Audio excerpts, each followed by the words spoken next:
today's presentation, I'm just going to go through a really short introduction about what official community plans are.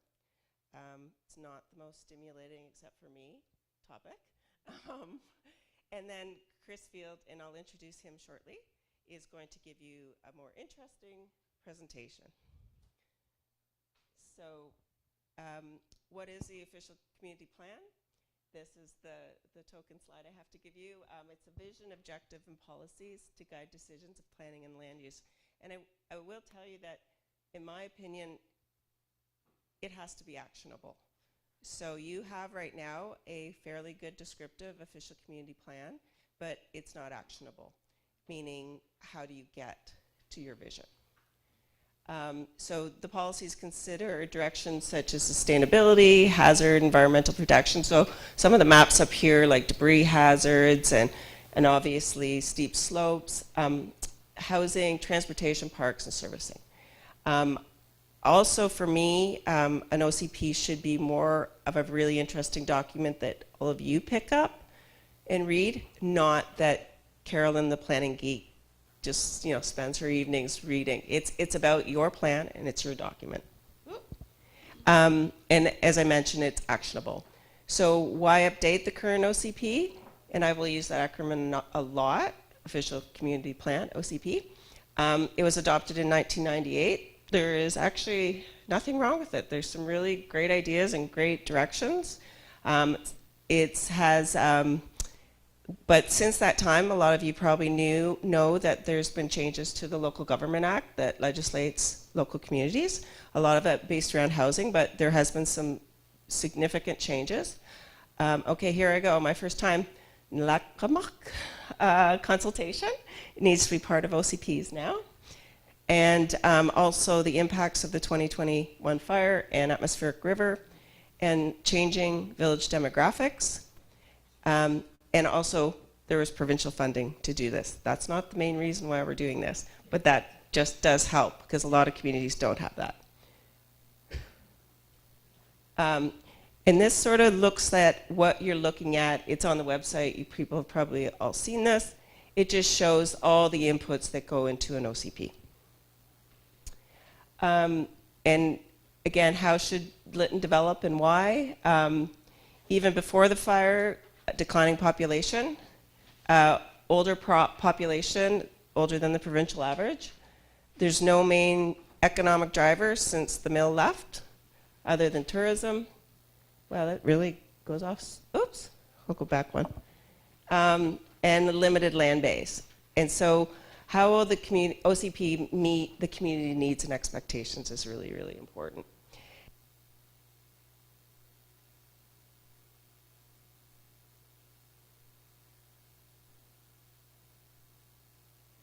Yeah, I'm good at that. Okay, so these are my favorite socks, and I loved them when my sister gave them to me, but then when I started wearing them, I realized they weren't really that great. First,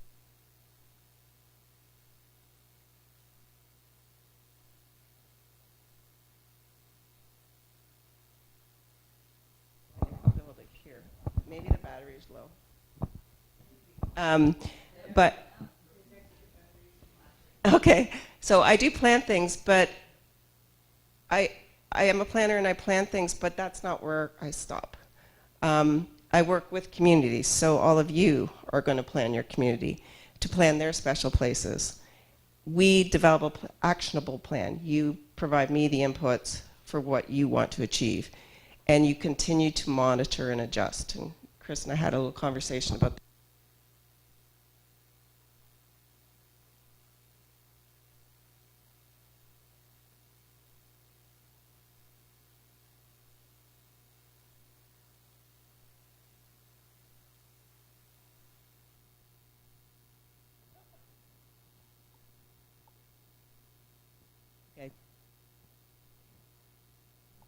No.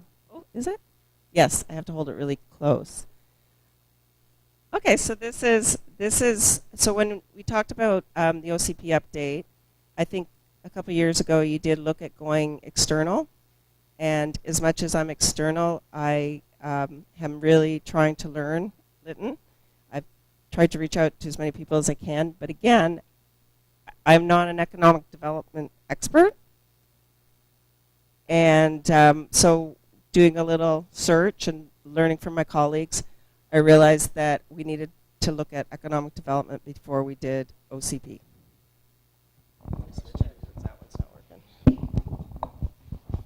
And that's when I found Chris.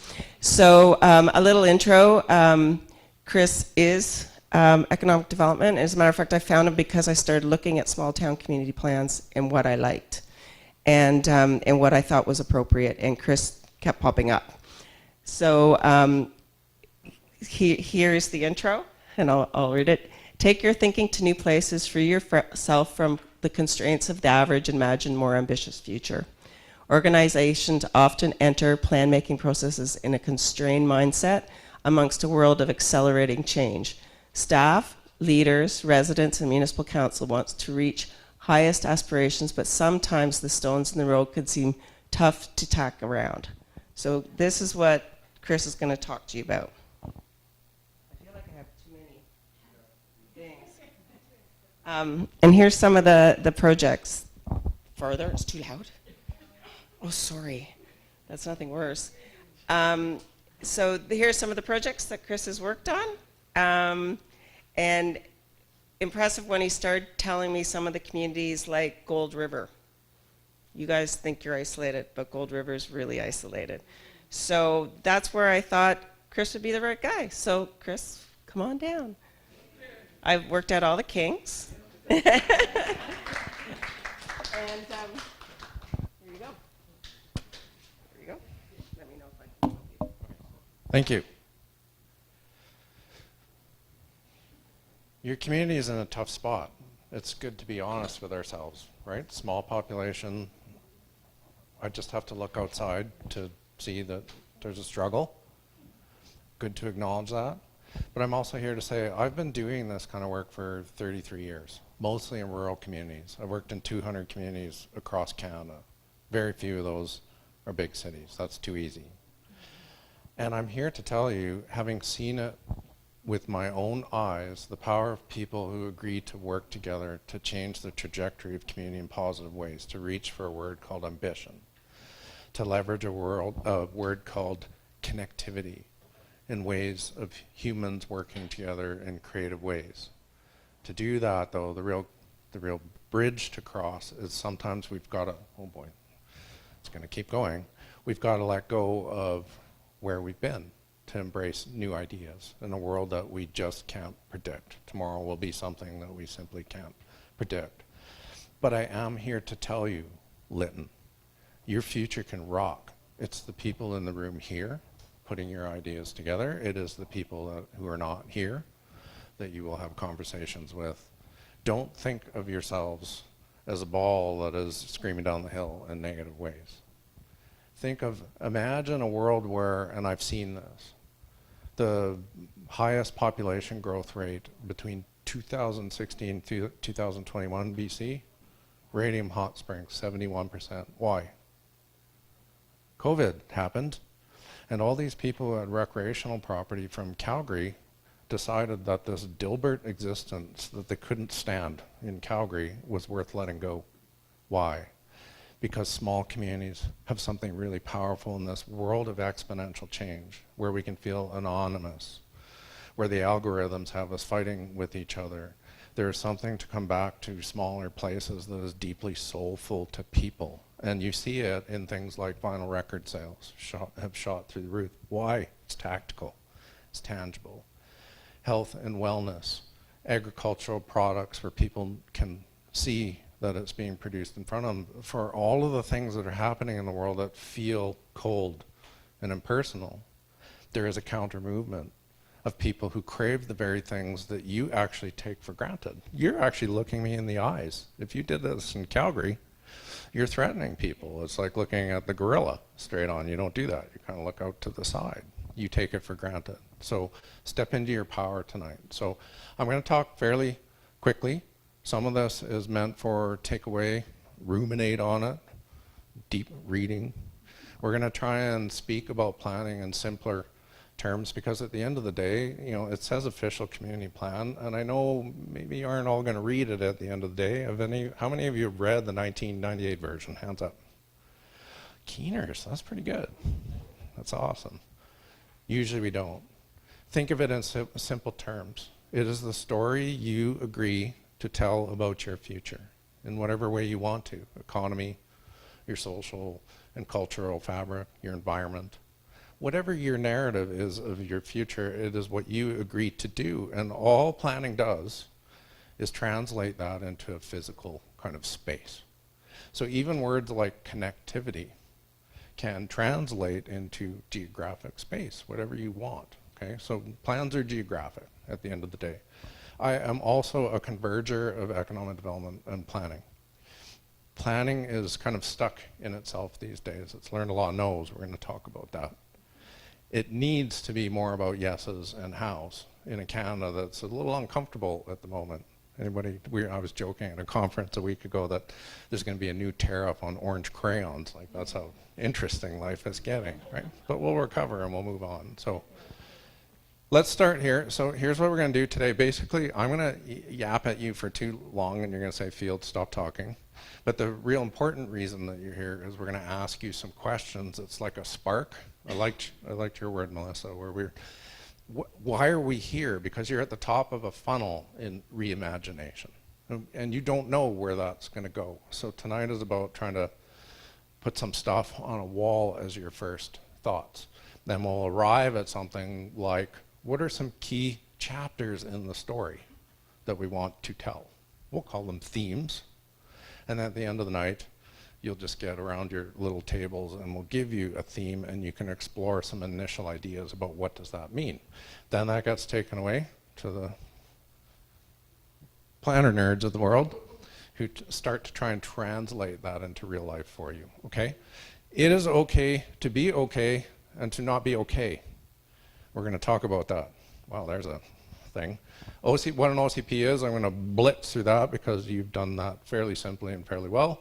We're going to talk about how to achieve the exceptional because, again, I'm a firm believer that as our psychology and our attitude and our brains, it holds us back or it empowers us. It's free, and it's the biggest barrier I see between communities that are struggling or declining and those that are actually stepping into things where you think, wow, that community is doing cool stuff.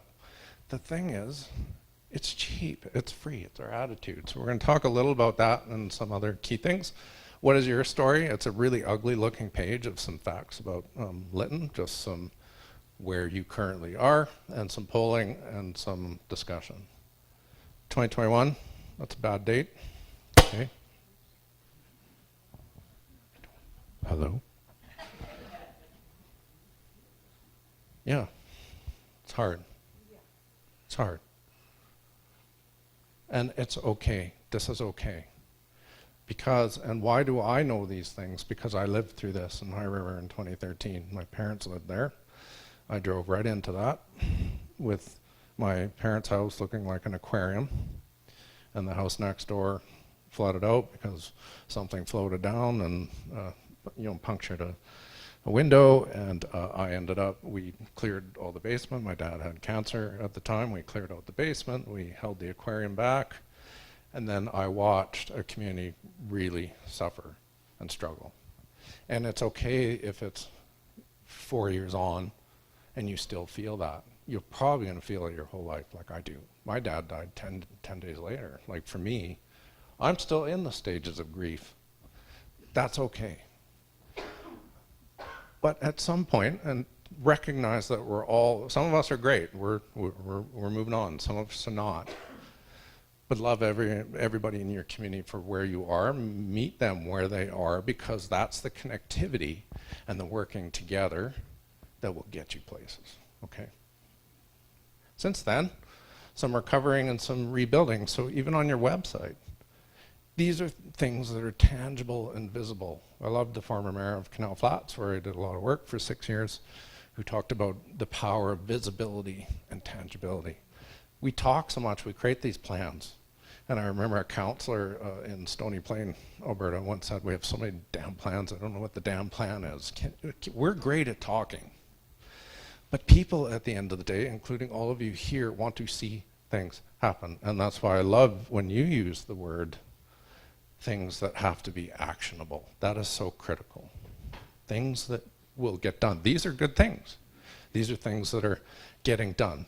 But imagine it's like building your foundation back, and an OCP is about imagining what goes back on top of that. Sure, there's 20 houses, but you were a complete community at one time. Can it look like that in some way in a future that, yes, you're not going to magically have a mill reappear. Canal Flats has a Bitcoin operation, a metal fabrication shop, and a mixed-use building, a school that's been converted to business and residences. It has housing policy that actually creates entrepreneurs out of housing. So it took something that was a real struggle. And I'm also here to say the communities that are struggling the most often are the most innovative, because crisis motivates people to do things that are uncomfortable and more magical. If you have it good, complacency is your killer. So an OCP is your story, and that word is so important, vision.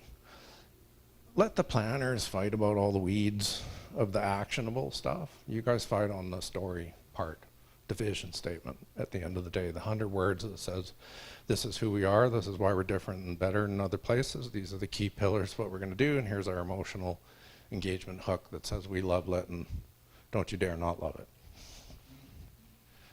OCPs in your context, where we have so many plans, big cities have so many plans, people actually don't know the story of their community, like Dragon's Den. Imagine I walk into the city of Maple Ridge. Hello, city of Maple Ridge resident. Who are you and why do you matter? Well, I don't have a flipping clue who I am and why do I matter. The more of you that can socialize that and have that answer for yourselves, the more powerful that you can be. That's the us part of our storytelling working together. OCPs can be the one plan. They're usually pretty boring. I hate to tell you, they're usually pretty boring. I always argue about if they were scratch and sniff and pop up, that'd be great, right?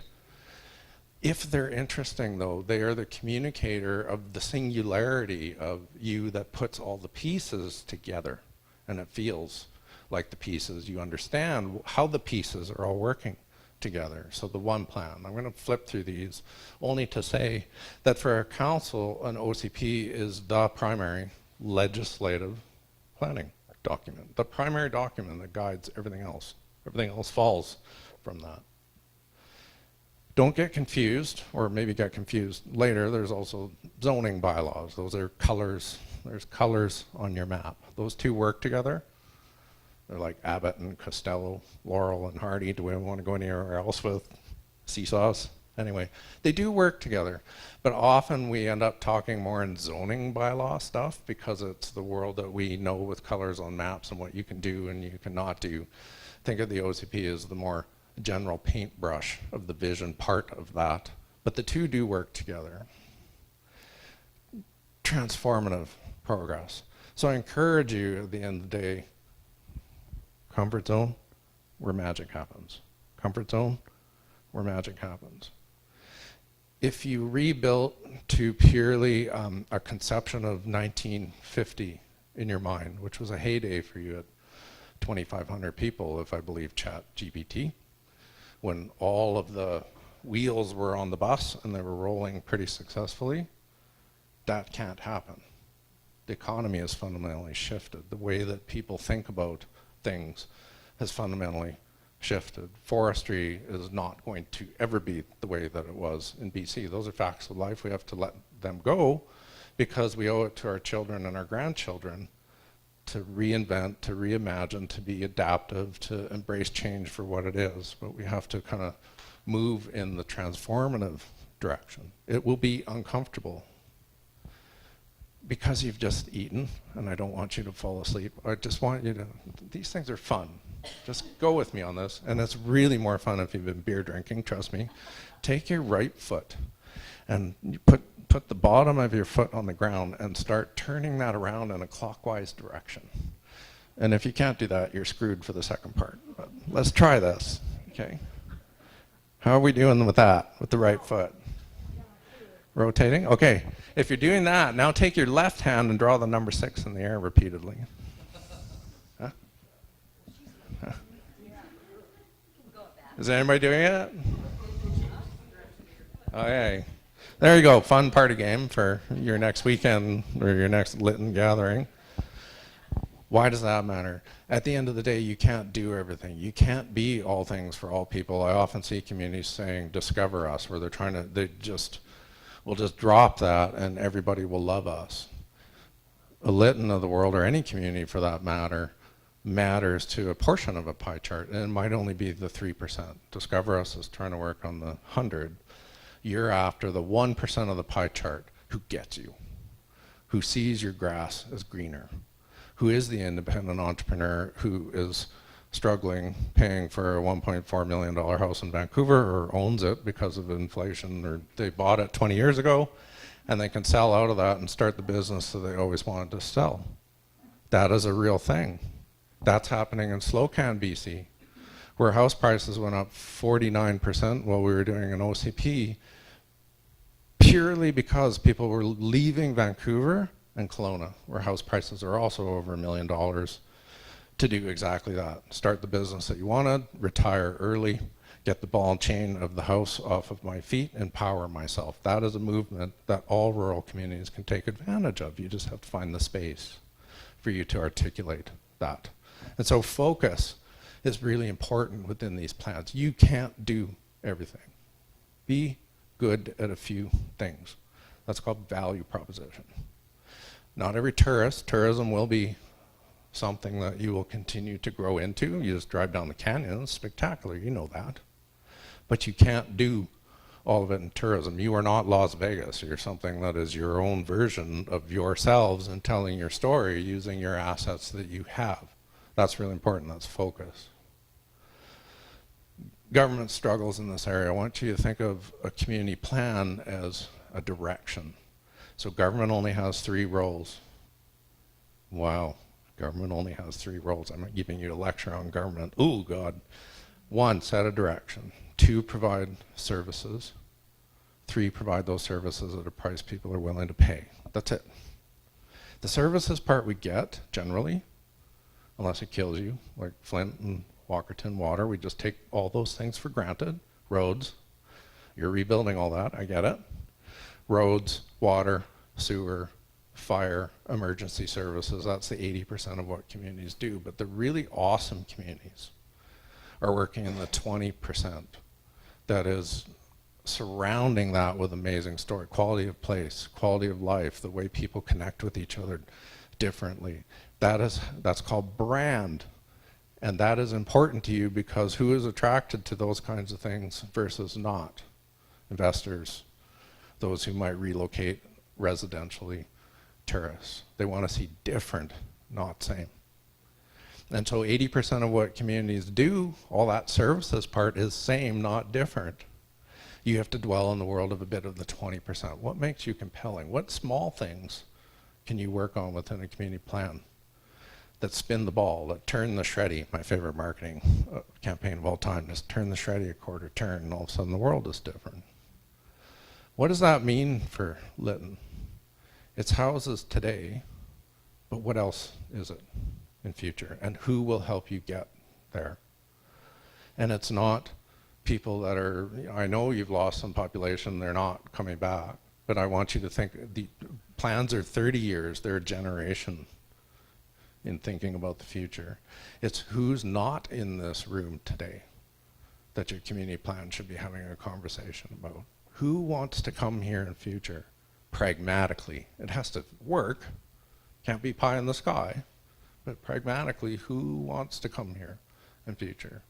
What will our heartbeat and our soul be? And so this is a bit of the economic discussion. And why is it the economic discussion? Because Maslow's hierarchy of need, if you translate that to a community, unless you're retired, the first thing you need is a job, because you're moving for that. The next thing will be the roof over your head. But people are also moving for that because we have an existential crisis in Canada these days. And this is a preview of what's coming up. Housing is economic development. Housing can be a competitive advantage. Housing can actually attract people, not just the business. Because it's just the way the world has changed for us these days. Just talk to young people. I've got 2 of those. They don't know how they're going to afford to ever live in a house. Okay? So what is economy in future? You do have an old mill site. I mentioned that old mill site in Canal Flats as a Bitcoin operation, a metal fab shop. What happened there? It was about, and who was I talking to? We started talking about reunion activities. It's a wealthy fellow, a business guy who's well known in the forest industry, but he's got a history in the Columbia Valley. And history means you drink that Kool-Aid. It sits in your soul. And so reunion activities are actually really good economic development tools, because it's not just people who live in Lytton now. It's who's lived in Lytton over the last 100 years, what families, what are they doing today? And would they think of a reinvestment back into Lytton in some form or fashion? I'm just here to say I've seen it happen in front of my own eyes. People do those kinds of things. And so what will our heartbeat be? It has to be pragmatic. It can't be pie in the sky. You've got a mill site. I'm going to give you an example of what's going on in the city of Merritt right now, where we're doing investment attraction marketing. Vancouver Metro will run out of industrial land within 2 years, period. So now they talk about vertical industrial, but the land just isn't magic. You don't snap your fingers and the land magically appears. So Merritt, which is 2 hours to Abbotsford, we're positioning now as the release valve, the pressure release valve for industrial development that's coming out of Vancouver Metro. Don't think today. Think a generation from now. And where does this stuff go unless Vancouver Metro is a plain failure economically, which it can't do? Where are we going as a Canada? We're about to invest hugely in ports. That stuff has to have ways to find itself within a Vancouver Metro that serves that. So large block, flat industrial lands, maybe they've sat for a generation doing nothing. They will not sit for a generation moving forward, because pragmatically there's just not land. So there's one example of seeing the world around you and what is going on and trying to adjust and respond and be proactive, but also pragmatic. And this trips us off a lot, and you know it online. I just went through a municipal election process in Alberta, and that should just wear us all out and make us want to have a 8-year holiday, because what happens in our world that we live in is we're so conflict-based now, and algorithms are feeding our conflict. And what I often find online is we resort to the negativity and the no's and the when pigs fly, and that's never been done before. But that's an attitudinal thing. So what happens these days, just recognize it for what it is in the world that is around us. We spend 80% of our time on the 20% of people who are not particularly constructive. Why don't we spend 80% of our time on the hopeful, the optimistic, the people who believe in the word legacy, who think about our children and grandchildren and say, we gotta cut that crap out, because we're not being helpful to ourselves moving forward. But you see that dynamic all around you. That's politics these days as well. But us regular folks, squarely in the middle of the world these days, you know what constructive looks like, and what connected looks like, and not yelling at each other looks like, and being civil looks like. You know that.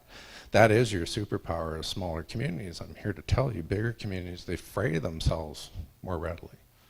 You do not. You rely on each other. There's a power in us. What if you could achieve exceptional? We're gonna crack a nut today, but we're not gonna solve your whole world for you, but have the word exceptional in your head.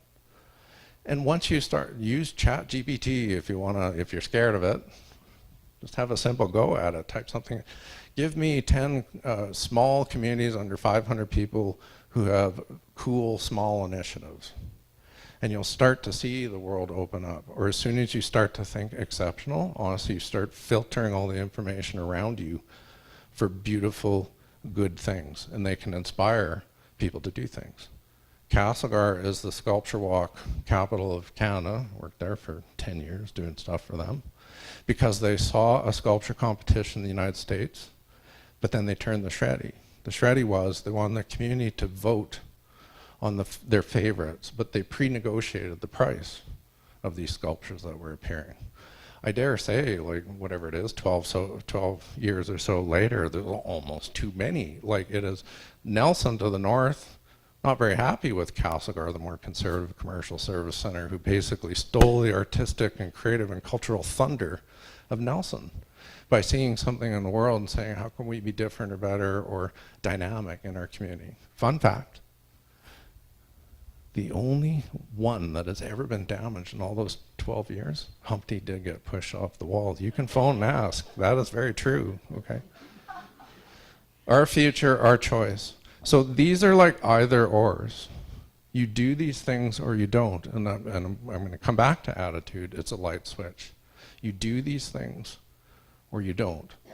Put this sheet in front of you when you're brainstorming. You know, I might get hit by a bus or I'll push up a daisy. Part of this is capacity building for yourselves to brainstorm, to action plan, to do things ambitiously. Put these things in front of you to motivate you psychologically.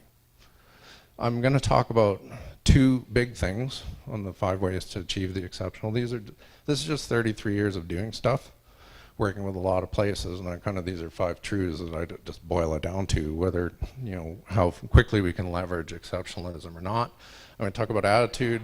I'm going to talk about value proposition. Who is Lytton? Why does it matter? Those become really important in economic development. And a little about community matters. And so your attitude is a choice. On, off. It's a light switch. It's free.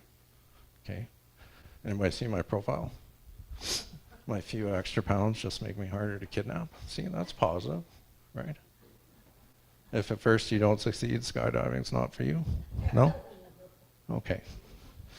Tough crowd, tough crowd. It was like, let me go, I want to go see the Blue Jays game. Okay, I want you to keep this phrase in your head. I and we are a leader of everything, and anything is possible. But let's be blunt in reverse too. We do live in a world where we are uncomfortable with change. It's not change, it's the pace of change. And that creates discomfort. And so planning has phrases that are coined, not in my backyard, not on planet Earth, citizens against virtually everything. Some not founded, but some well founded, because we're also not telling our stories very well either. Why are we doing the things we're doing? Why are we talking about density or housing choice and affordability that's uncomfortable?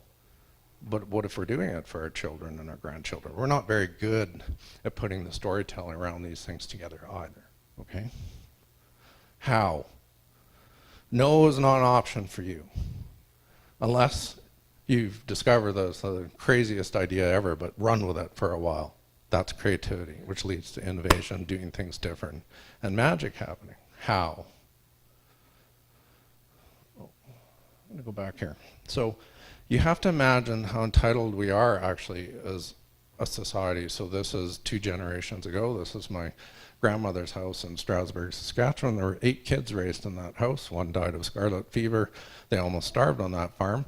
In the 1930s, she had to go to Winnipeg. She met this beautiful fellow, Bill. They went to war together. They moved into a wartime house. There was no paved roads at the time. And so his V8 Chrysler was the designated vehicle to drive ladies to the hospital to give birth, because it was the only the V8 would make it down the roads. That's only 2 generations ago. And we've lost so much touch with that, including our kids and our grandkids don't have this experience. And to me, entitlement's really dangerous. And I don't have all the answers, but we kind of got to back up and kind of come back to what connects us, what values are important to us, to tell your stories and your families, to remind people that we had it really tough and we have it pretty easy, all things considered, granted your challenge, which is unlike anywhere in Canada for the most part. Imagine change as, this is Kurt's while he worked for Google, imagine change as your 100 years doesn't feel like 100 years, it feels like 20,000 years. AI is scary. I was joking last week, Suzanne Summers, her husband has now built an AI of Suzanne Summers, and so you can talk to this real-looking Suzanne Summers, who's been coached in all her books and all her Three's Company. Come on a rendezvous. No. You're singing it. And now it's like you're talking to Suzanne Summers. Could you even imagine that 5 years ago? So take everything you know. You won't know that tomorrow. And so the key is adaptivity. The key is not being afraid of it. Don't put the "where history lives" sign on the highway, because that's not going to serve you very well. You do have to live in the future, but you do get to choose how you live in the future and what pieces of it you take advantage of or not that align with your story that you want to tell yourselves. Planning has ended up doing this. And so all those colors on maps, that is actually called Euclidean zoning, and it's existed since World War II, and it creates colors.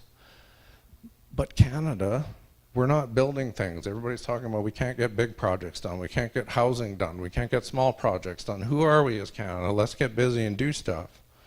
Because we've developed systems that are inherently no. And so all those colors on maps, if you're a builder, a developer, an investor, someone who wants to do a house, don't even think about doing it differently. Because the colors are all like little sandboxes, and they have sharp edges to them, and they create conflict, and time is money, uncertainty is money. And so often our own planning knows mean that people don't even arrive at the door of communities because they've already seen it's too hard. People are lazy. They go where the money is easiest. And small rural communities need to work harder at that because we are smaller.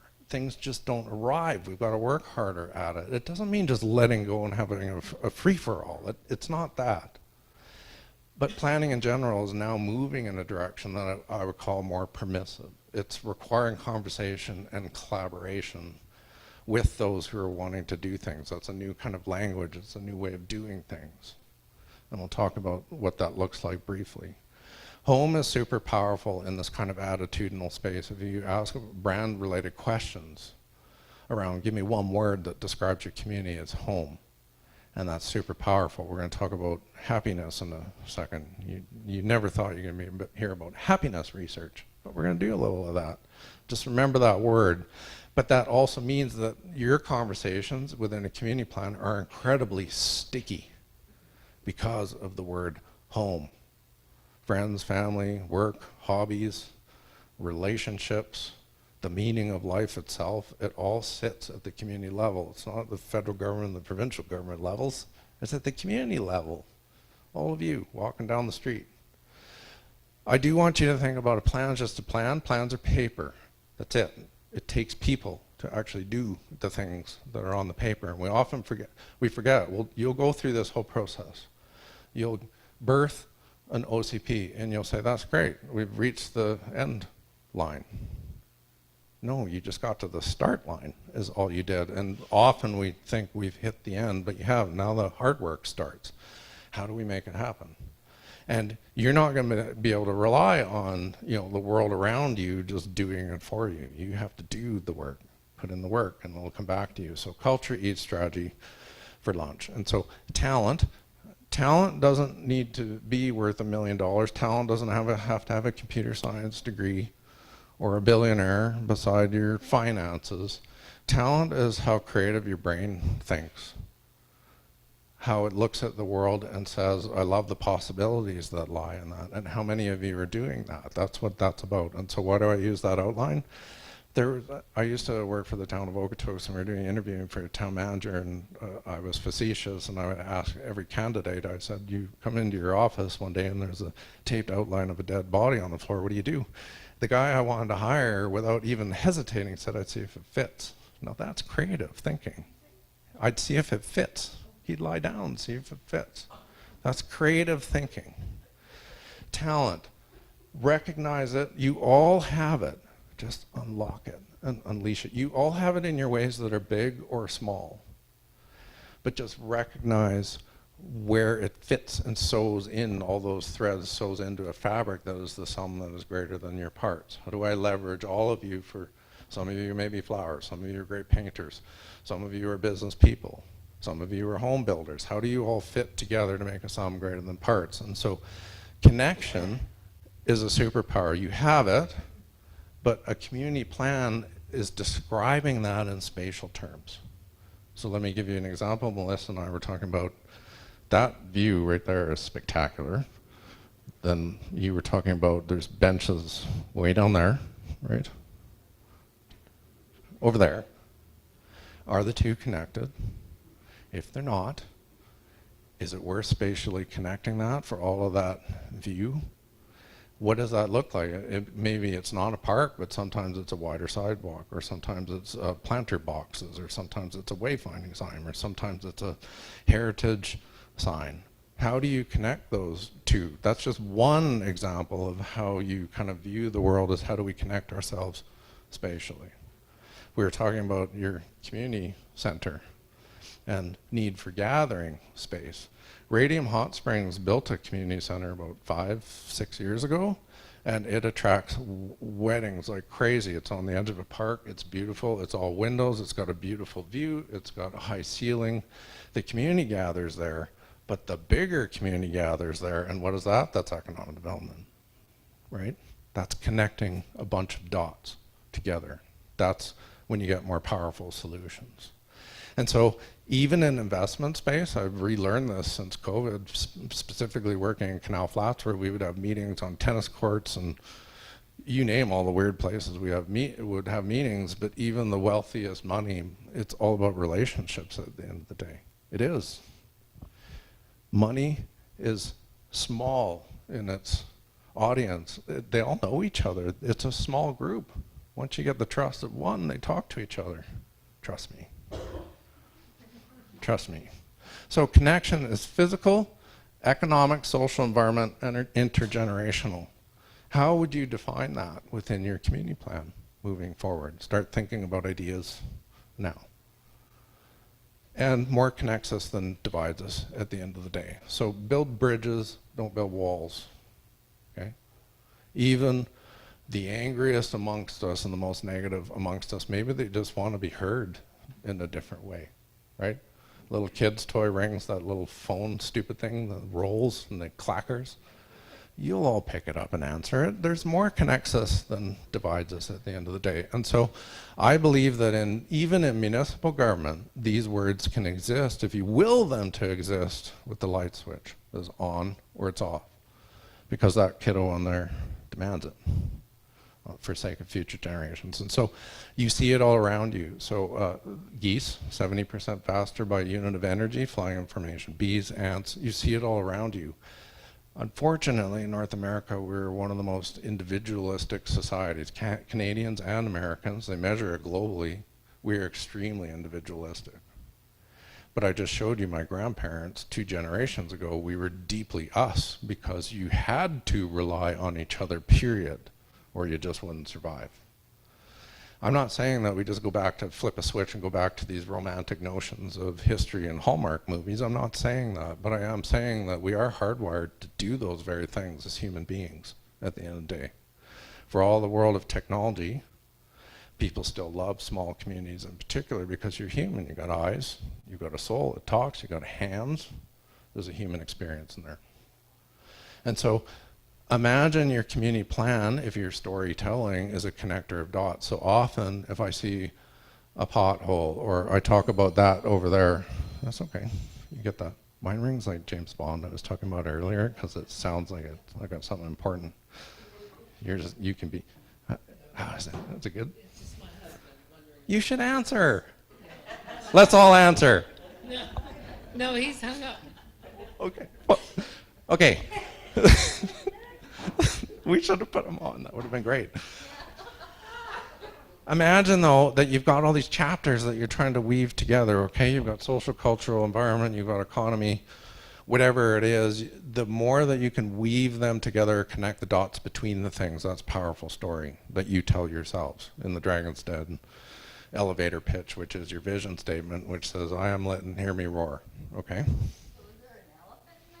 There sure is. Yeah, see the elephant in the room. There you go. Woo! See? Nice. Everybody sit at her table. Okay? Look at what attitudinally one word difference means. We hate taxes. But if I tell you you own everything, a piece of sidewalk, a piece of a road, the water pipe, the sewer pipe, the new community facility, you all own a piece of that. All of a sudden, you're hardwired to flip on a completely different switch. Well, if I own it, I'm responsible for it being healthy and vibrant and dynamic in future versus taxes. I hate taxes. I hate you. I'm just going to show up and pay these, but I'm going to drag myself kicking and screaming. One is ownership. That's just a word. See, it's simple. It's one word. And so also fear, remember that everything around you is it him again? No. Okay. Right. You are being manipulated by fear all the time. That is media. That is everything in your world around you. The only way to get into more positive space is to understand that you are being manipulated. Why? Because our brains have a primitive brain, hot, cold, fight, flight, and it is our decision maker for us. 95% of our decisions are emotional. That's what neuroscience says. 5% is our rational brain, just backing up our emotional brain. And so it reacts to the negativity of the world. So you see that looks terribly scary, right? Statistically, look it up on ChatGPT if you like. It's like I'm a salesperson for this thing all of a sudden. Vending machines kill more people than sharks. Cows 4 times more people than sharks. It's just we've been conditioned. So next time you see a cow, run. Just kidding. Okay. Do it afraid, because I guarantee, and I say this all the time, absolutely no one, no matter how much they dislike their lot in life or their community or whatever, life situations, no one goes to bed at night saying, I wish my community was crappy. Absolutely no one does. So it is about more connects us than divides us. It is about bridge making, and it is about embracing those whose voices sometimes are a little rougher edged, but sometimes there's really good ideas in there. Give them a little love, give them a hug. Never go into a hug off balance. That's very scary and dangerous, and it's awkward. But people want connection. They want deeper pursuit of happiness, and they want ambition. But government's afraid to do it because we beat the heck out of government every time they try and do anything different or better. We just do. We're conditioned to that. We're conditioned to not like government, but it's the very thing that enables us when I say home and you say, ooh, hit me in the gut. I love that place. You just need to recognize that we're doing that. We need to step out of that through things like community plans. Think of yourselves as a bell curve, and society is like this. We pay 80% of our attention to the 20% who maybe not the most constructive. You know the same 10 people getting her done. They're doing everything. They're volunteering for everything. You know those people. But who is not speaking? It's the 60% in the middle. They're working hard. Their families. They don't have time. They're not going to just shove themselves in your face. They're coaching. They're doing whatever they are at 1 billion miles an hour, struggling to get by. But those people want your community to be better, to be hopeful, and to be optimistic, to do good things for our future generations. They do. The majority of us do.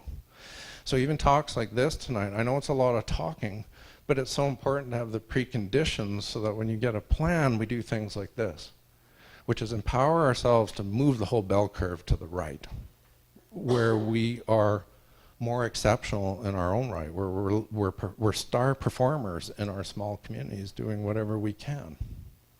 And you can. And at the end of the day, trust is everything.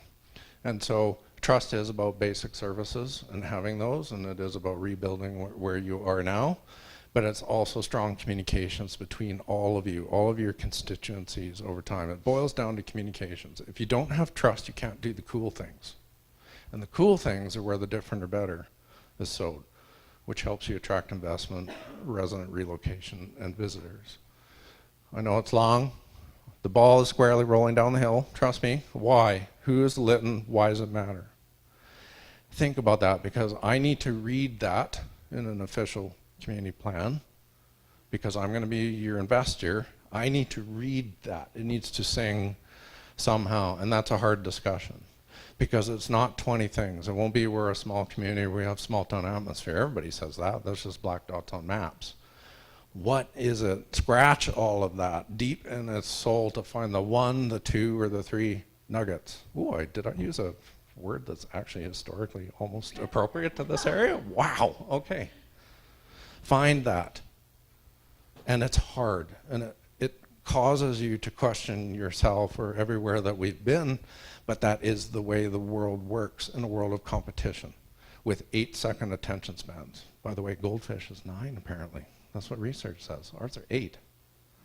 Our bulbs are dimmer than a goldfish. Wow. But that's how someone needs to pick up this plan and be convinced that Lytton's a cool place in 8 seconds. It's hard, but we can step in or lean into that light. Think of communities as there's an economic development piece. That's jobs, it's a mill site, it's what happens in downtown, it is what happens with tourism in future. But it's also these things over here, and they all work together or they don't. You can't have one at the expense of the other. That's just basic kind of sustainability. And then think of your world as an onion. So the story you tell, the vision statement that's going to be on page 1, your OCP, your community plan, is the one plan that everybody understands. And then it builds out from there. You have a council strategic plan whose mandate is pointed squarely at a community plan and executing against that. Any other plans, and then all the way out of that onion to marketing. That's how government works. Simple, huh? No. Here's a vision statement that is what I would consider motherhood and apple pie. And if I walked into a typical council chamber, they all kind of read like that. But question yourself, would an investor be intrigued by that? How about someone who's selling their house in Vancouver? Would they be intrigued by that? Tourist? No.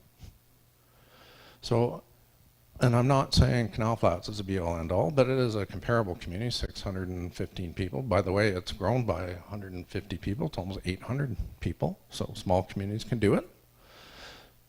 What makes you different or better on the top? What are you doing to do that in the middle? So affordability is super key. I'm going to show you what that means in a minute. It's actionable, and we actioned it. And then hit me in the feels at the end, because neuroscience says we love beginnings and ends. So think about stepping stones in relation to vision. That's what OCPs are. And all of this becomes important. Vision becomes important because 80% of investment is local by statistic. Research has said over and over and over again. Your savior is not a million miles away. They're already here for the most part. They already drink the Kool-Aid. They love it here, or they used to live here, or there's a family connection somewhere. Or you're going to create a new one somehow, but the 80 works. And so this is research, this is happiness. So the smiley part, the engagement part, work, friends, families, hobbies. That's also why communities are so important to people's sense of well-being and happiness. And then the piece over there, meaning. Who am I and why do I matter as a person? Who is my community and why does it matter by extension? And if the two can be connected, whoa, look at the fireworks. And I've seen people who do that. And the fireworks are awesome. You go to the ends of the earth to volunteer, to invest, to build, to do things because you believe it so deeply in your soul that it's not just about you. And when they research, what does meaning mean? It's about giving, actually, by research. It's not about it is about what I give back at the end of the day, okay? You see it. We're trained to see different, not better. It's not Lytton. Discover us. Can't be that. That's same. That's the apples. You need the red apple. 20% of us are footloose, and this is where opportunities lie for rural communities. This is why Slocan had its big housing bump. This is why Radium grew by 71%. It is the $1 million plus homeowners that are moving in places, or it is younger people who are simply relocating to communities where they have a future enabled by housing. But 20% of us are footloose and fancy-free, tech workers, creative industries, those with no fixed workplace address, like those in the transportation sector, hybrid workers, remote workers, I could go on. That's a good chunk of a workforce that all they need, and I'm glad to see you reinvesting basically in broadband, end of a fiber connection. You could have an internet business to the world. It can happen anywhere these days. 7% of Canadians live where they do based on a tourism visit. And the grass is greener is exactly, when you research it, that's what they do. They go through the grass is greener as a matter of process. What's the first thing they look at? Cleanliness. So anti-graffiti programs are actually really work. But there's the grass is greener in there. And so those people that are driving up and down your highway, there's a chunk of them that are like, it's cool here, maybe. But you got to feed me with information and your value proposition and why we're so cool. Or maybe the house that I can build in Lytton is 1/6 of the price of some in Vancouver. Okay, wow. 10th? 3rd. I know, it's more expensive than you think. A little segue to community matters. And so you're rebuilding, but don't forget the details, because again, we pick up on things that are different, not same, and our reaction is exponential, okay?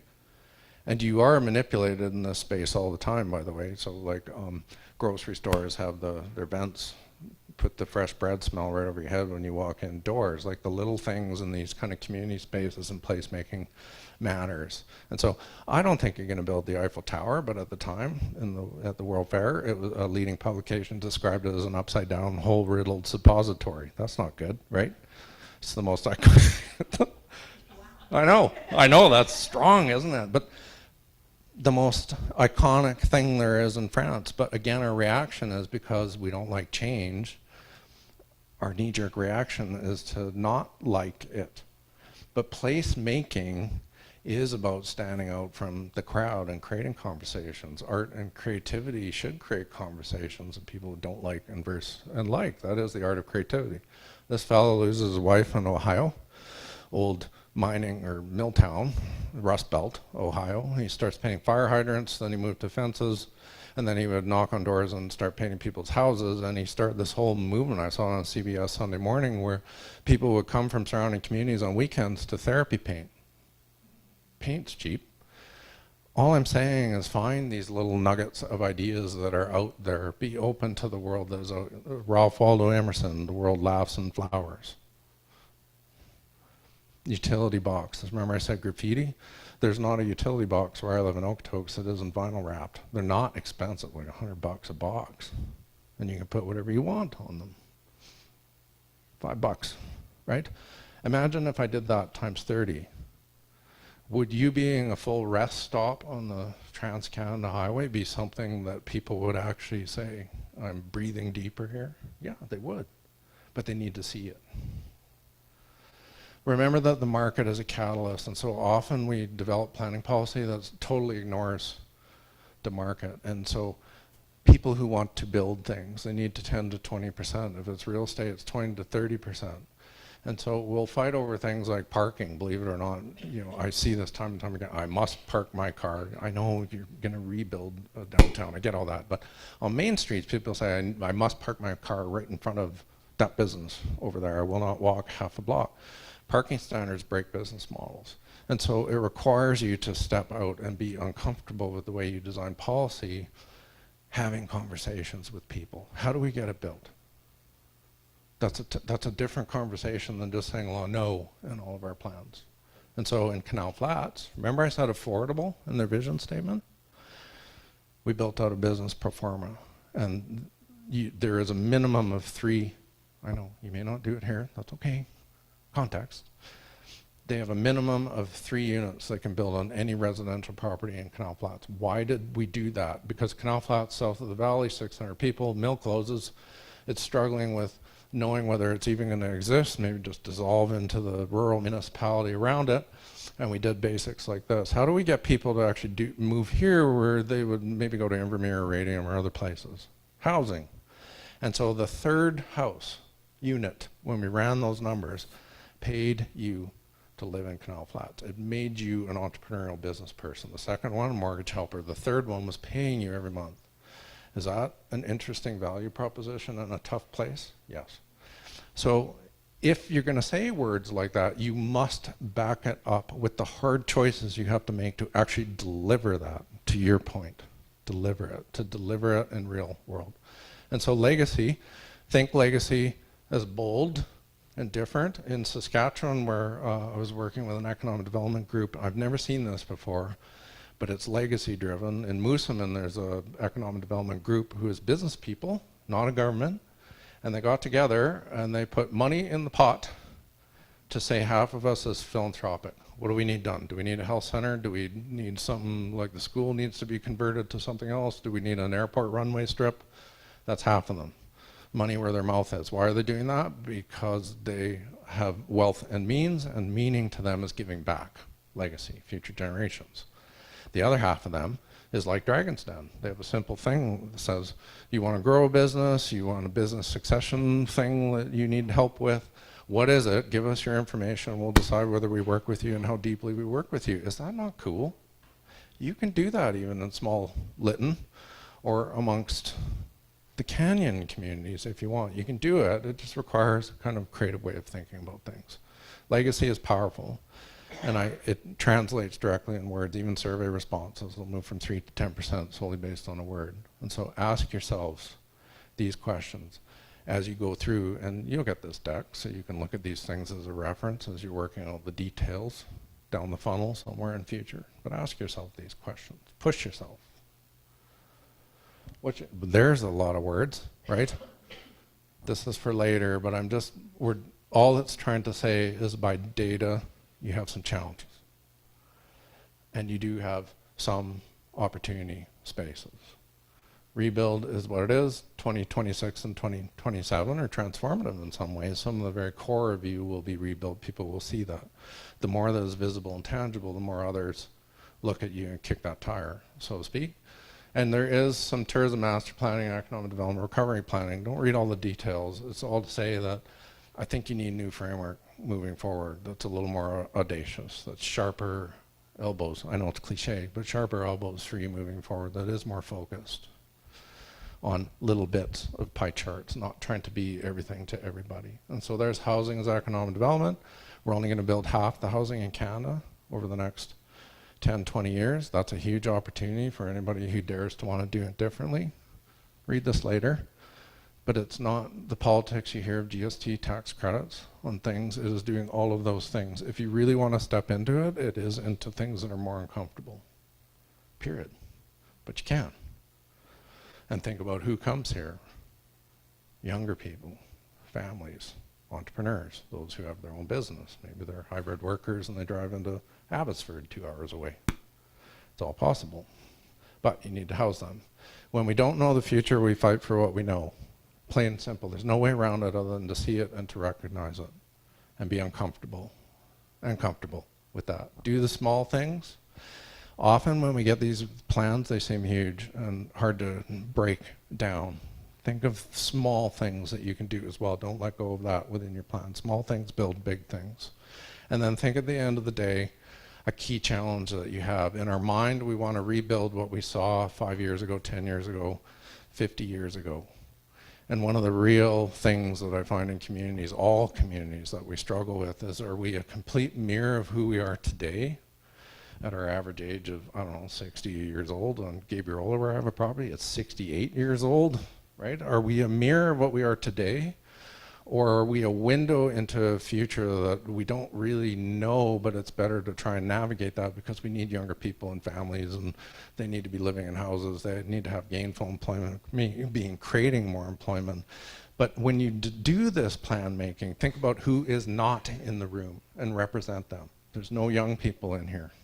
Oh, younger. Thank you. Thank you for being younger. Thank you. Thank you. I am older. I'm just not getting uglier. I'm becoming a more beautiful monkey. I'm just getting older. I'm meaning younger people. And so here is when we step into Fields, shut up, we're tired of you, but I hope you took a few things away, because people say you talk too long, but I just know that success or failure rests purely what is in here. You're going to have a plan, but how deeply do you feel empowered by what you created and bring to life over not 5 days, not a year, not 5 years. I live in a town of Okotoks where we were writing policy. I'll give you an example. One morning, a planner and I, we doodled. There was a little trail along the river, and we doodled on vellum paper, because I'm super old, and then we went to the outhouse and giggled because we had achieved success. we doodled out what integrated off-street pathway system would look like. 27 years later, there are 95 kilometers of integrated off-street pedestrian system, a generation in the making, okay? So, for those of you, and I hope you all have phones, and I hope this is fun because, first of all, you're going to see words in front of you, all of you speak. It's purely democratic. No one can dominate this conversation. But think of it as we're at the top, and we don't know what we don't know. We're just trying to crack a nut, and then you'll get more specific as you go. And so, does everybody have, did you lose your connect? If you see a blank screen, try pulling your screen down and see if it pops back up. If you have lost your screen totally, put your camera on that QR code and it will pop up for you. Just in case anybody cares, score is 4-2 for Toronto right now. And We gotta go! No. they're in the top of the fifth. Toronto at the back.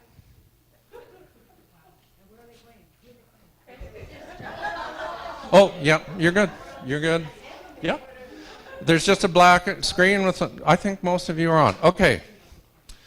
This is a simple softball question. Okay, so here's how this kind of question works. This is important for when you are answering questions in future. This is a word cloud, meaning the more of you that answer with the same response, the bigger the word gets. That's important because it gets us to priorities, okay?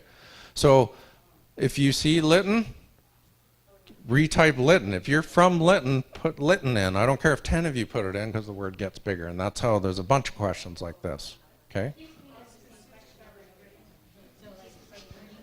Yep.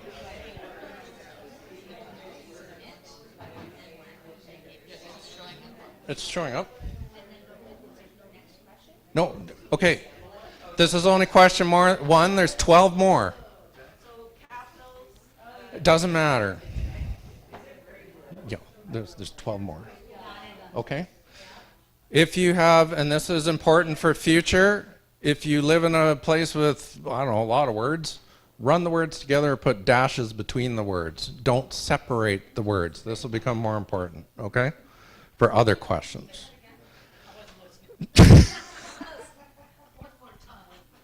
What's my name again? Oh, just do you live in a is it one word? Oh, good. Okay. I'll explain when we get to the next question. Okay, how are we doing? Okay. It's got Lytton down there on the bottom, but that's it, because I typed Lytton and submitted it. That's good? Yeah. Okay. But it's hung up I there. got the same It's not idea. doing anything. You have to wait till No, now. you're there. Response saved. You put Lytton in. So now the next question's gonna come up, and then we answer that, and then the Oh, next. so it just stalls now? Yeah. No. Okay. Okay. Okay. Pep talk. Pep talk. If you entered a word, it is there. So I'm seeing there's a word below. That means you entered it. It's recording everything. Okay. And so we're going to get deeper in some questions where maybe you don't see your word. Trust me, the word cloud sometimes will just force things out, but it's recording everything. Totally anonymous, except for, what's the name of your husband? Porky. Porky. Okay, let's go, okay? Question 2. Right now. No, I'll do it. There, see? Okay, now question 2 is on your phone. What makes Lytton different or better than other places? What makes it so special? So here, I like one word, if you can. If you need more than one word, just run the words together without a space or put dashes between the words, but don't break the words up, okay? Just pull your screen down. If you're stuck, if your screen is stuck, you just pull it down and it'll refresh onto your current question. What's yours doing? Oh, see the QR code? Here, do you mind if I borrow your phone? Oh, there. Put it on there. Oh, with your camera?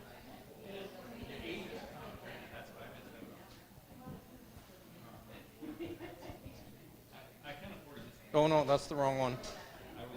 This one. There you go. Right there. Right there.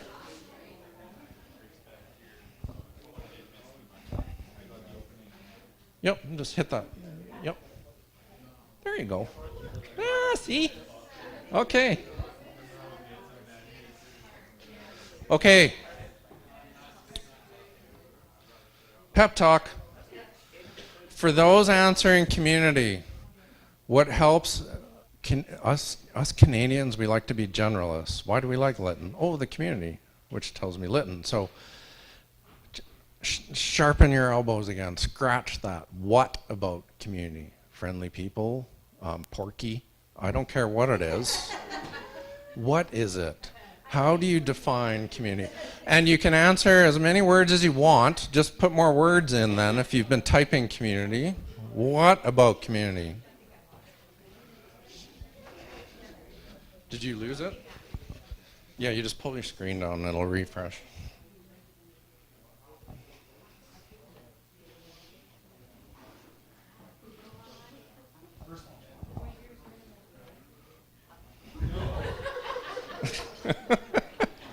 That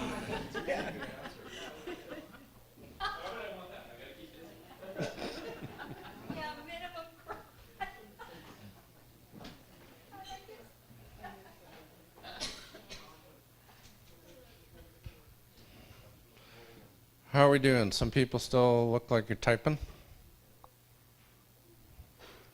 So another, and again, you can use these kinds of tools if you want to brainstorm anything. What does flower planting look like in Lytton? Sometimes it's fun just to hear all the voices on a screen like that.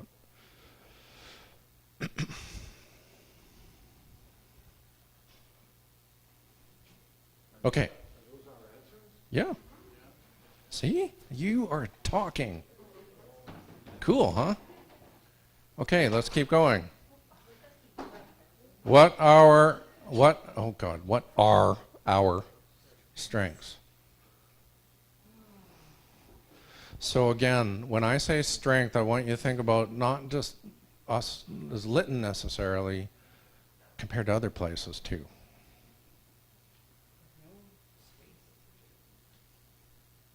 Yeah.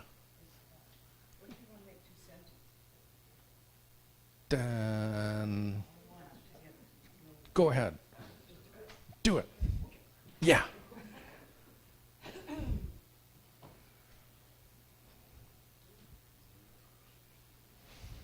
Ooh, that's a good word.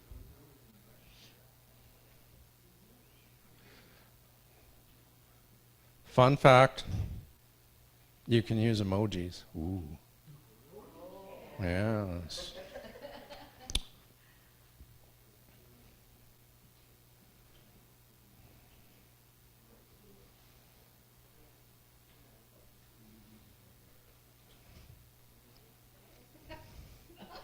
I'm getting ideas off the screen. Yeah, if you do, yes, if you see a word you like, retype it. That's prioritizing. It's helpful.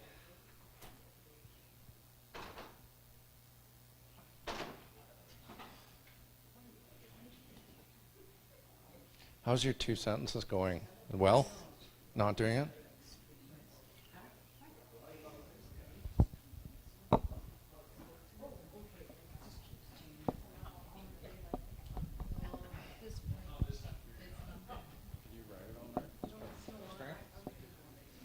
Okay, all right. I just want to make sure.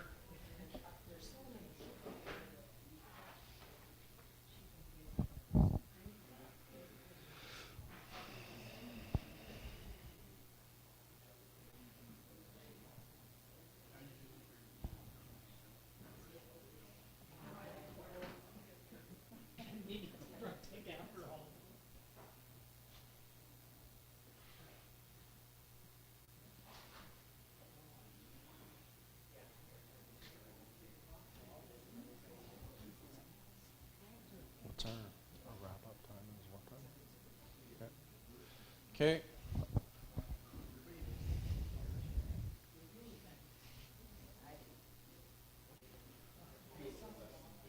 So, another little hint for questions that come up.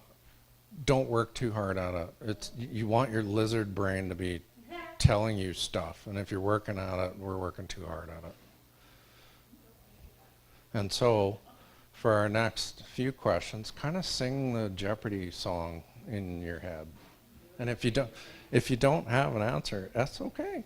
That's okay. We don't need to solve the world tonight. So let's keep going.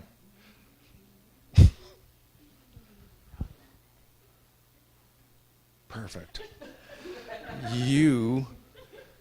She's creative, you're a singer. What do you do? Oh, okay. What do we most value in Lytton? What should never change? Do you have a phone? Do you have a phone on you? Oh, okay. Thank you. That'd be awesome. Thank you. Thank you. You should just tell her to put words in.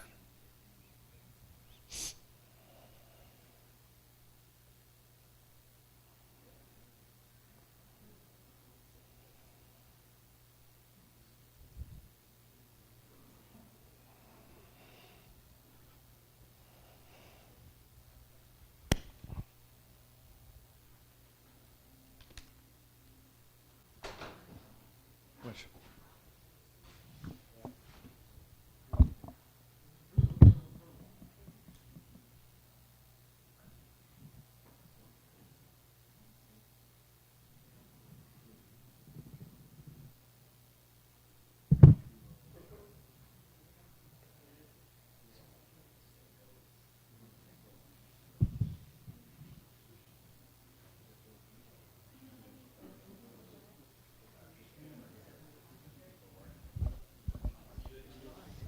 Mm-hmm.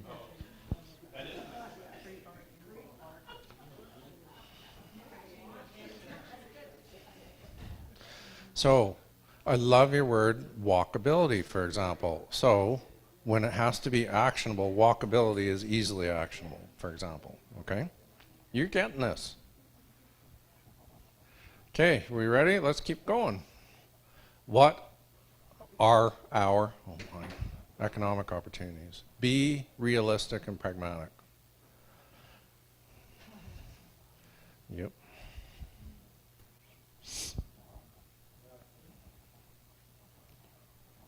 Who? Yeah, perfect. Someone. Thank you.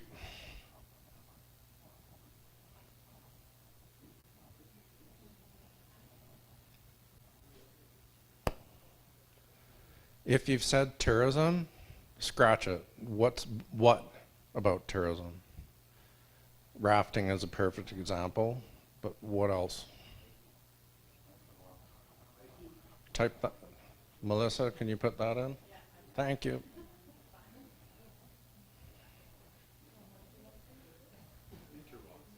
Nature walks. Okay.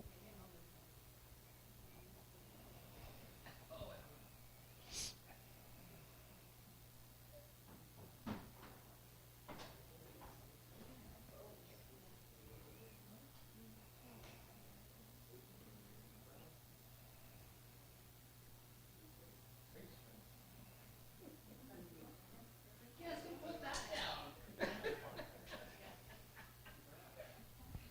I love the hemp farm rafting, hiking, and you do them all at the same time. That'd be super different.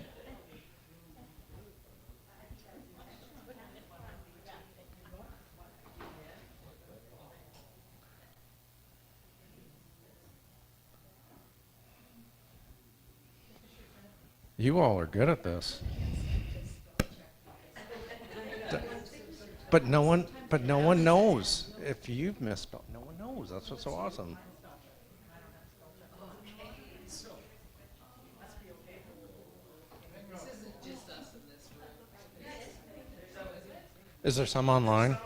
There's some online. Okay, because it seems like there's way more. Yeah. Let's hear.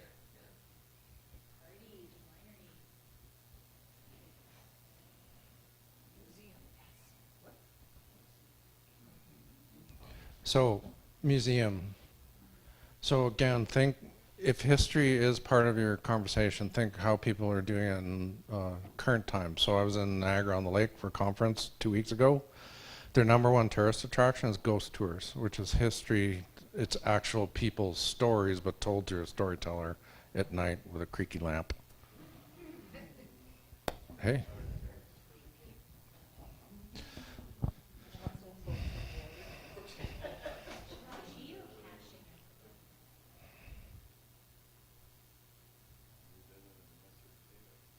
Mhm.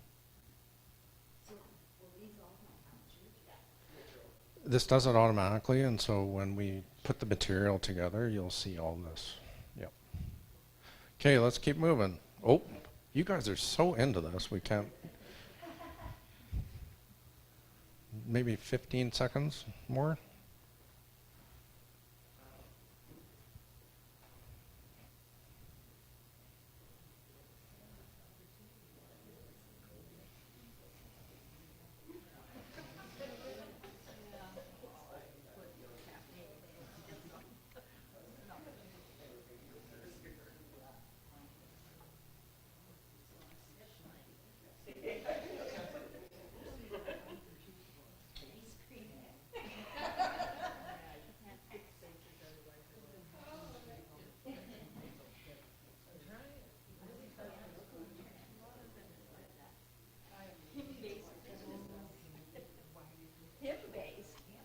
Him-based businesses. Whoa.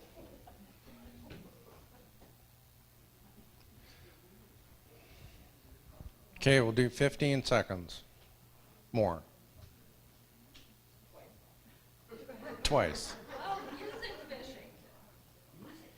Music fishing. Okay, let's keep going. What are our community development opportunities? So housing, a village center, recreation, education, health, community appearance, and distinctiveness. Anything in there.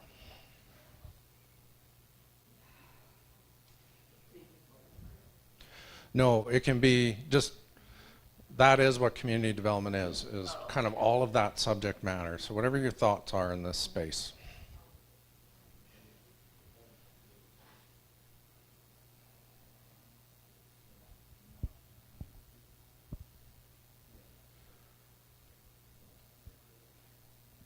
Okay. Scratch the itch of housing. What kind of housing?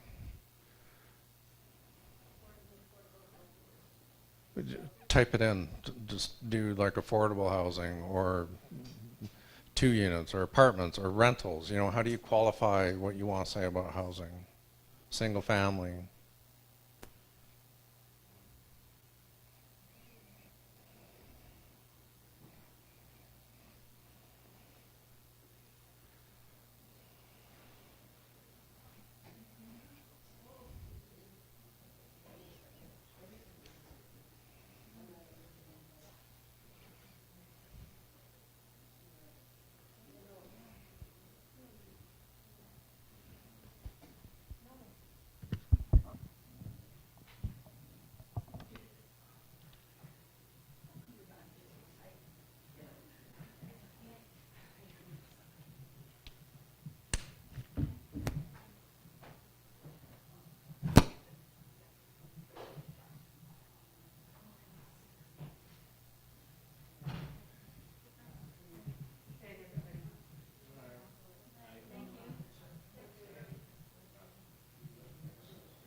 Lytton uniquely be known for? Choose 3 of these. I know if you need to get up and go look, because I can't see anything, come on up. They should be on your phone though. You just kind of select 3 bars.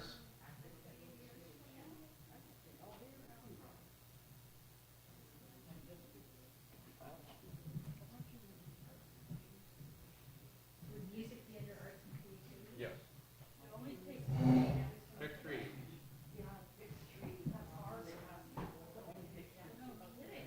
Oh, Chris, remember the foot thing?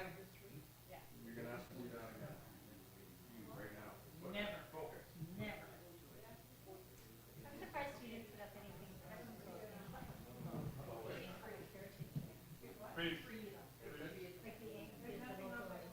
Oh, I'll write that down. Sorry.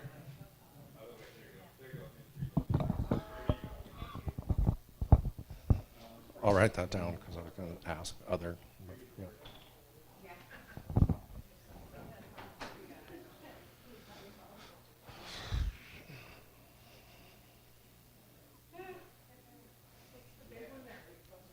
Which one?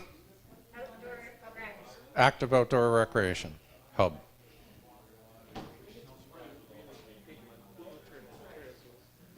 Okay, let's keep going. Imagine Lytton has achieved exceptional. What big ideas do we step into? This is where I want you to be a little bit nutty. Let yourselves go. Yep.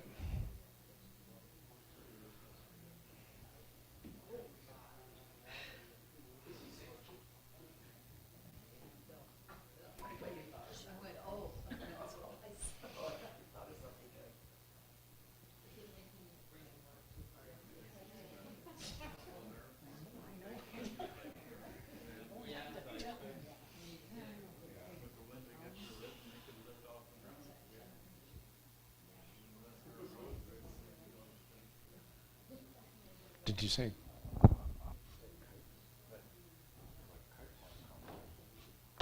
We have sometimes 80, 90 kilometer gusts through here. Yeah, you can pick up a kite, a large size kite with a person in it, actually get it on the ground.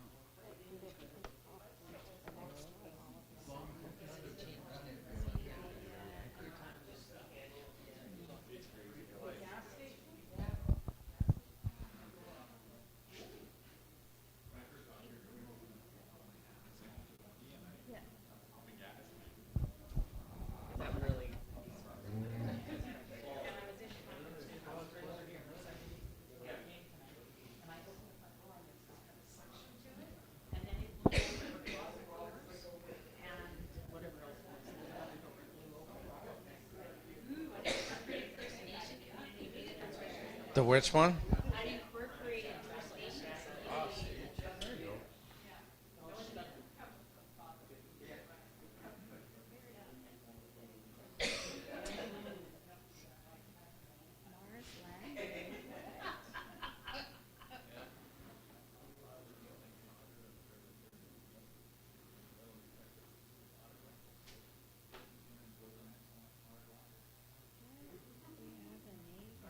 That's what's on there. A Mars lander. Why not? Why just Mars though? Haven't already been done now.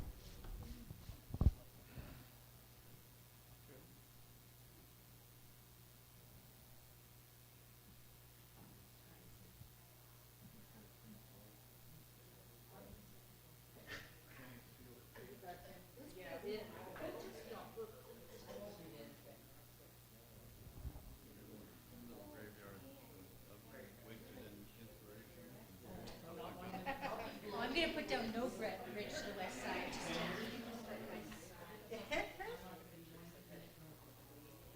Somewhere, so.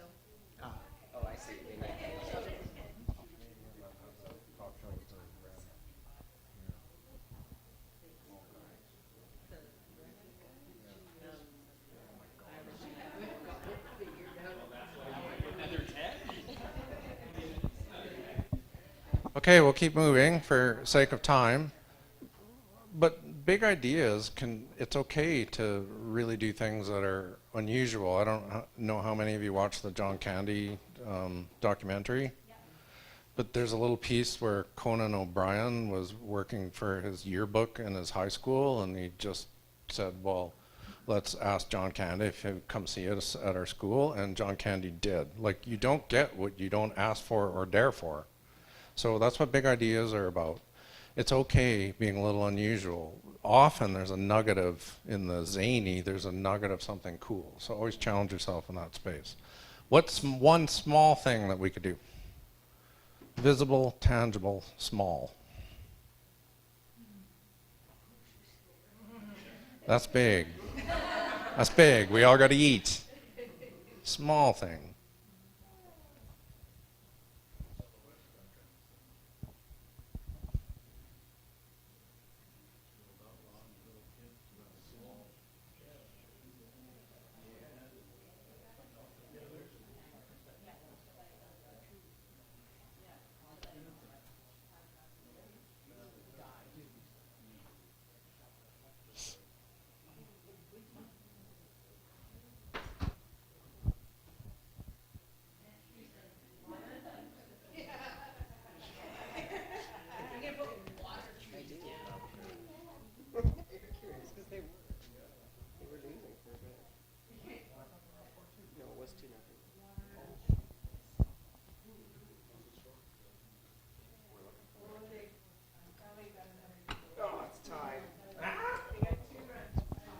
It's 4-4.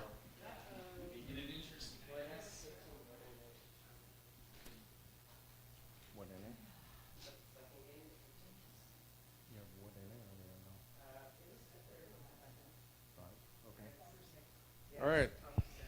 Let's keep going, because I want to, even for a few minutes, get you around tables talking about something that you don't know yet.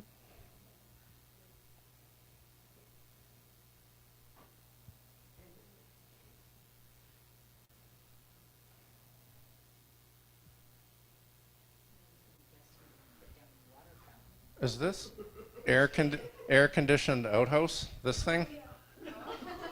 That is super cool, by the way. And you call it the super cool outhouse. People will come to that. And never leave. We just had an epiphany, the super cool outhouse. Huh? Okay. Yeah, the super cool outhouse.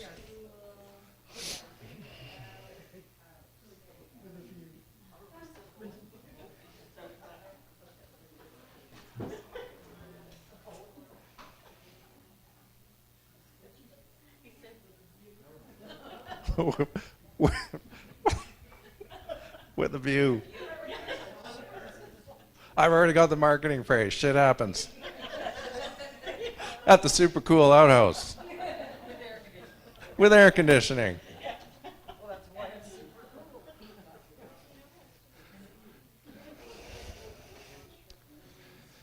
Okay. That was good. That was fun. We have a good idea out of that one. Let's keep going. What are our key issues and challenges?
Are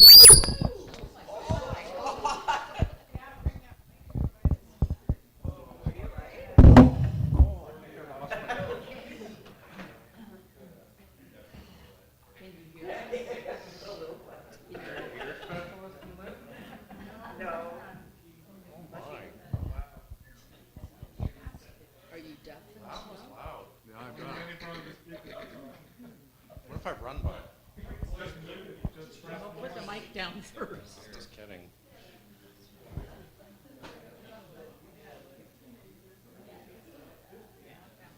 Okay, let's keep going. We're almost done our first hour. We have 2 more hours. I'm just kidding. Just kidding. We're almost done. Okay, we're gonna keep moving. This is good though. That feels a little like therapy. By the way, strategy is often, it's simplest to think of as the opposite of a challenge. That's the easiest way I can describe it. So you can action a bunch of these things. If you don't have a grocery store, we'll get one.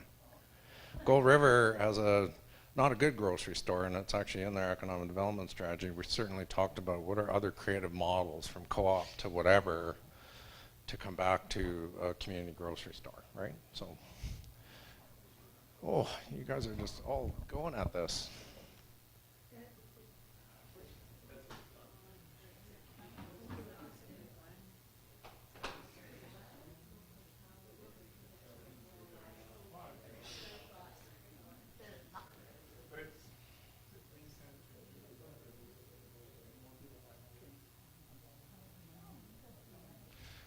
Okay, I'm going to keep moving. I think we have 2 questions in here.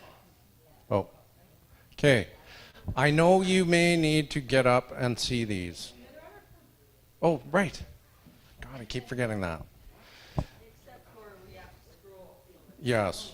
So there are 14 options. I know it seems like a lot, but imagine your community plan has rudders on the ship. These are the rudders, kind of what you want to talk about the most. Choose 3.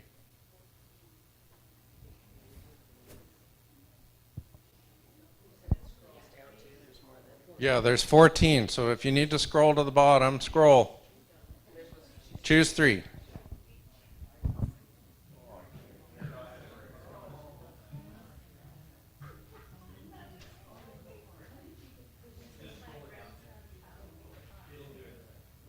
Oh my goodness.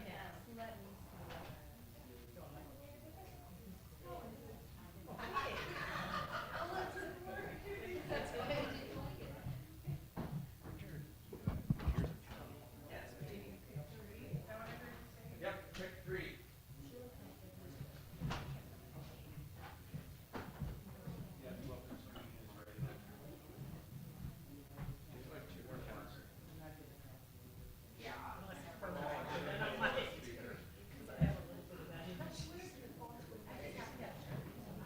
No, it's I think Sharon might be the favorite. Right.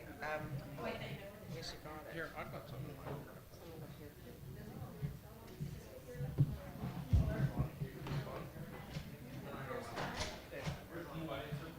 Oh, there's this one.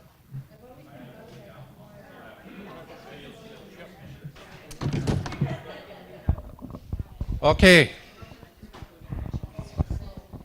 Oh, you still voting? Okay.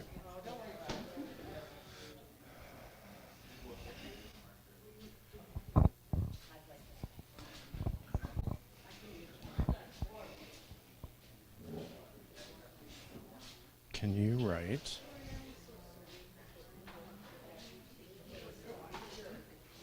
Just write economic development right there. Can you write? Oh my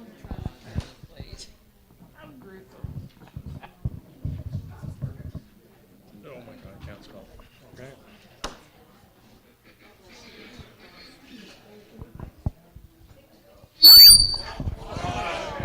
Gosh.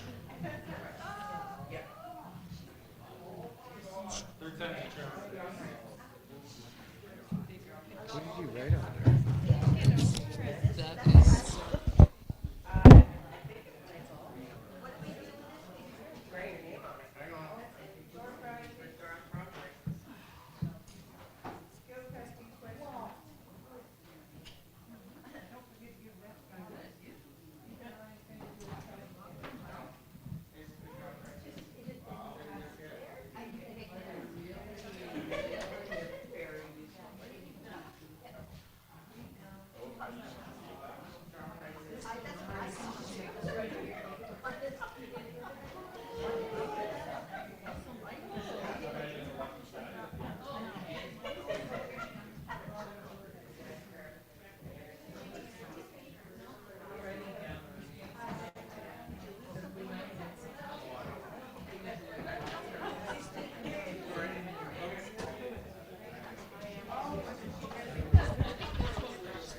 Okay.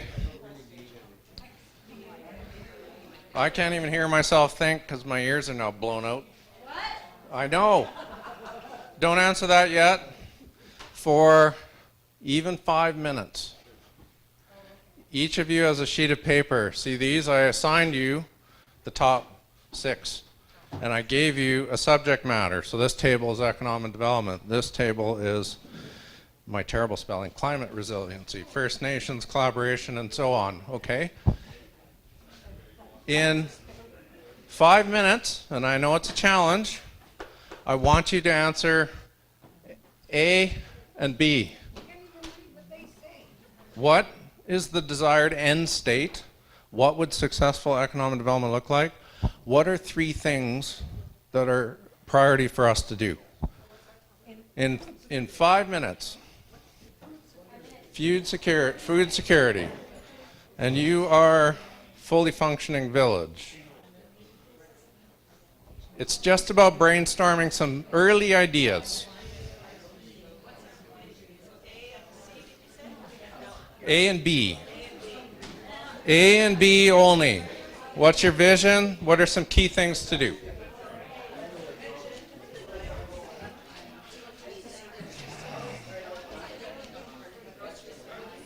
Oh. What is our vision or desired No. state for the identified initiative? So, the theme is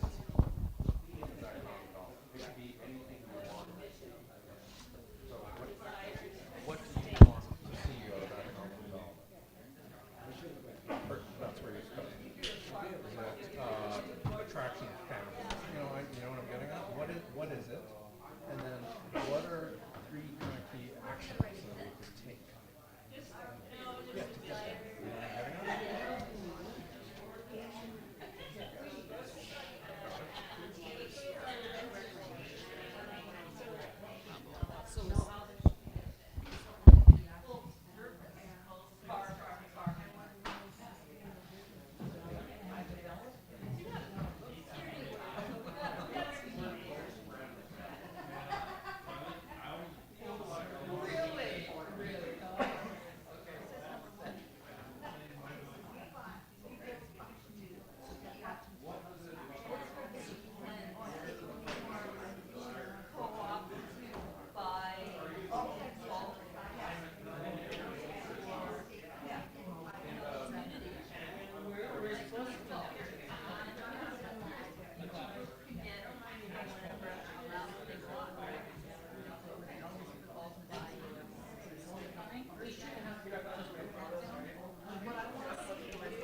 For those who are online, you can sign off.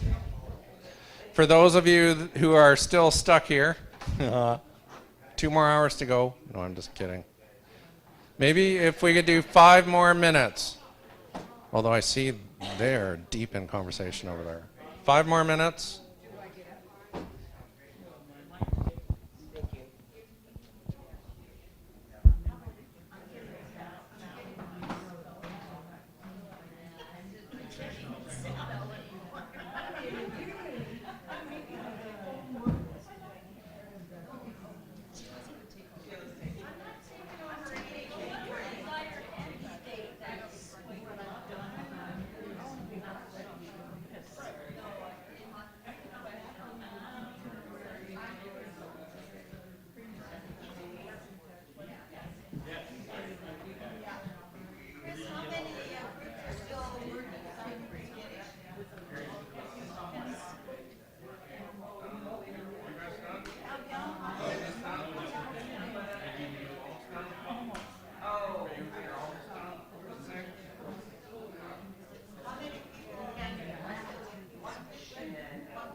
Okay, we're mostly done that. So that is a repeatable process. So no, we didn't get through Z because you're at the top end of exploring what a community plan looks like. I didn't expect you to go to Z. But when you talk about an actionable community plan, that's how you action things. I've used this template for 20 years. And it is how you get from up here down to the meat and potatoes of something. I've asked you to do A and B to help put not only the rudder on the ship, but what are some key action areas that you want to explore. Don't take the paper away. The planning team will collect the paper. And the next time you kind of interact with the community plan, you'll start to see some of those initial rudders that are on your ship. I need a different analogy for Lytton. I don't know what that is. A kite on the end of a string. I don't know. Close? Okay. Here's where we end. And first of all, thank you all for coming. Your time is super valuable. Hope you took something away, whatever it was. We all take different things away. What's the next step? Next step is tomorrow's a walking tour. Walking tour tomorrow. Yeah, so what we're going to do is just walk around town. So if you have a special place, we want to hear about it. So I've done this in other communities, and it's really telling, and it's really because we don't see the town that you see or did see. So that's important. And then after that, I will then we will compile, get Chris's information, and we do a report back to council on what we heard, so just so you know. Then what we will probably, I believe what we're doing is we're then going to survey mode, so engaging the bigger community. Not that we didn't try, but it's again, go bigger and get some of the directions tested. So that's the next step. And then again, we'd then report back. I do know that there was discussion about First Nations. We did do a very big email and reach out, and we'll continue to pursue that on the bigger question. On just as input from as many people we can about the future of this place, because everyone, certainly in Lytton, the town, everyone sees it, and I think our intro really talked about the importance of rebuilding this place. And so every time we do a session, so this one we then report back to council, then we go back again, then we test things. So we're going to keep testing, and I think one of the things that I really believe in is accountability. So I want, when you said something, and Sheila comes to me and says, "Where is that?" I put that in there. And the accountability is, if it's not in there, we're going to tell you why. So you guys can all remember that, and you can call me on it later. So that's our intent, is really to pursue things. And I really appreciate Chris with the creativity. I was just saying that, not to dwell on Whistler, because certainly it didn't end up where I thought it would go, but very early on, we felt that we would go to the province for everything. That hotel tax, that came out of Whistler. So every time we ran into issues, we go running and change legislation. There's a Resort Municipality of Whistler Act. So I'm just saying that you guys do have a power in the province, and it's important to recognize that and to see if you can push for a bit more. Yeah. Yes? I don't think that went far enough. I think what we really need is a regional plan. Okay. If we can come up with a good regional plan, the people will come. Okay. Put that on the phone. Yes. Throw it on there, thanks. Suggest is, I do know that you know who I am. Mm-hmm. You have not once reached out to me. And I'm the representative for the 200. Yeah, and I would tell you that we do a governance model. So I reach out to your planning director, and I work almost daily with Tony. So that's how my go-to. So I did reach out to, not Tony, Tony Bolton's I reached out to Alex, and I've been in touch with him as recent as last week. So just so you know, that's from a governance model. I will look at the elected officials, because it goes elected official. Yeah, no, but I understand that's, yep. Yes. Yeah, I'm not clear on how many times we do dialogue. Like I've heard So, coming back forward, but it was vague to me. okay. Because your original presentation on council was that you were going to write over Christmas. Yep. Yeah. So between now and Christmas, are we going to be like penciling in dates that we're going to have these kind of sessions again? It's a really good question. As you can appreciate, there is a lot going into this, into where we get. So the next step is to take this, report back to council, and then do the survey. And the survey would be before Christmas, for sure. One-to-one dialogue, but are we going to be talking about some of the core issues that the community wants the village council to make into policy? Right. So policy writing starts in the new year. But if I need to test the visions. As much as I really appreciate everybody here, I can't just go off. We've got to test that back in the community. So the key vision, objectives, need to direct the policy. So do we Yeah. get another session around the vision? That's what I just. Oh, you. Like what happens in the new year, I think. New Year's is the policy, yes, and absolutely, and that will be more workshop-y. Oh, okay. But I will also tell all of you that I'm really willing to go, like if Tricia, you would like a session with some of your regional interests, we will go to a meeting and do something very similar to this. We probably request that you review the presentation, but if you want to do that within your group, we're very willing to do that. And that's exactly what we've done with First Nations and Indigenous people governance across to say that. And just so you know, my reach out is to staff. Council is council to council. So I've been enshrined in my 35 years that that's the governance model. So yes, the next step in the new year, get ready for policy. I love policy, so I would never miss that step. And then the next step is, after policy, is action items. So, Yeah, just wanted to know. yep. When we're. It's a year, so, when you know. we feedback to you on certain sections, is that what we're going to do? Yep. Okay. Yep. And but again, if there's like, I know I've reached out to Patsy, like if there's a group that's interested in agriculture, what I'm seeing here, like it would be great just to sit down with those people that are really passionate about it and talk about it. If somebody's really passionate about green energy, let's sit down. I don't need to have a meeting like this. I can go down and meet with 5 or 6 of you if that's what you want to do. Same with the chamber. We could do a session.